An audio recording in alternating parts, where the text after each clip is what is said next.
President Trump taking to Twitter, talking about narrowing his Supreme Court picks to replace Justice Kennedy, saying a big week, especially with our numerous victories in the Supreme Court. Heading back to the White House now, focus will be on the selection of a new Supreme Court justice. Exciting times for our country. Economy may be stronger than it has ever been. Here to break down some of the potential picks is Elizabeth Wydra. She is the president of the Constitutional Accountability Center, and she joins us now. Hey, Elizabeth, thanks for joining us. Good morning. Great to be here. Good morning. Great to have you. All right, the president said I've got it narrowed down to about 5, including 2 women. So let's go through the 5 that are on his short list. The first one is Brett Kavanaugh. What can you tell us about Judge Kavanaugh? Judge Kavanaugh is on the D.C. Circuit Court of Appeals, which is an incredibly important court that hears a lot of cases about regulation and the role of government.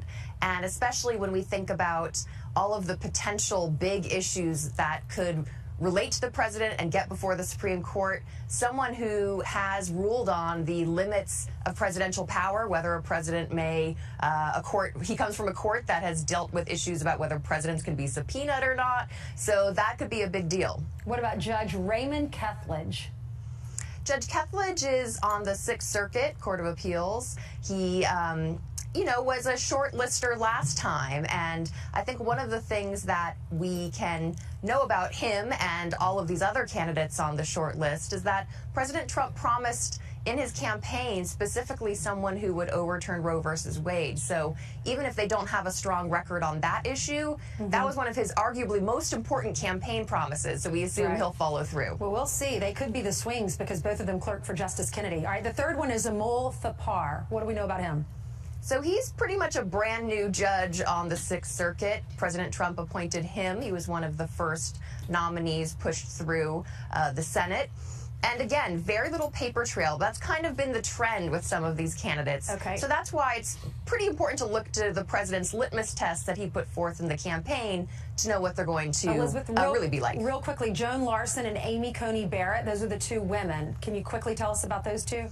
Yeah, so those 2 are obviously the only women on the 5 list, short list, and some people are thinking that maybe they might not fulfill the president's pledge to put someone who will overturn Roe versus Wade, but we can assume if they're on the list, they meet that litmus test. All right, we'll see. Elizabeth, thank you so much. We'll know on June 9th or July 9th. That's when the president has promised us. Very Have a good soon. day. Thank you. Well, our own Maria Bartiromo, as we know, a week from now, the president says he's going to make his pick. July 9th. That's right, July 9th. She interviewed the president about replacing Justice Kennedy. She did ask about Roe versus Wade. She said, if you appoint a justice that's ultra-conservative, it's pro-life, and wants to overturn Roe versus Wade, what happens? And he says it would probably end up a state-by-state basis. And the president made it pretty clear, he's not going to have a litmus test. I know you're opposed to abortion. Right. I'm pro-choice. You're pro-choice or pro-life? I'm pro-life. I'm sorry. Pro-life.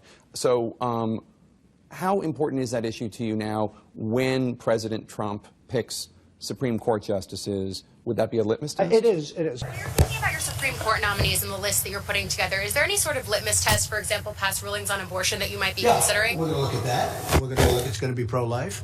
We're going to look at that. During the campaign, you said that you would appoint justices who were against abortion rights. Will you appoint, are you looking to appoint a justice who wants to overturn Roe v. Wade? So look, here's what's going to happen. I'm pro-life. The judges will be pro-life. They'll be. But what about overturning Well, there are a this couple law? of things. They'll be pro-life.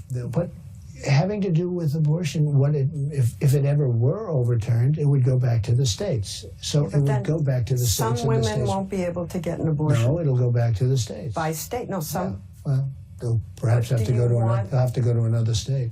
Let's pick up on another issue which divides you and the justices that whoever ends up winning this election appoints could have a dramatic effect there, and that's the issue of abortion. Right. Mr. Trump, you're pro-life, but I want to ask you specifically, do you want the court, including the justices that you will name, to overturn Roe v. Wade, which includes, in fact states, a woman's right to abortion? Well, if that would happen, because I am pro-life and I will be appointing pro-life judges, I would think that will go back to the individual states. But I'm asking you specifically, would you If like they to... overturned it, it'll go back to the states. But what I'm asking you, sir, is Do you want to see the court overturn? You just said you want to see the court protect the Second Amendment. Do you want to see the court overturn Roe v. Wade? Well, if we put another 2 or perhaps 3 justices on, that's really what's going to be, that will happen.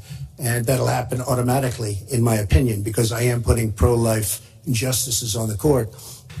I am a man of my word. I will do as I say.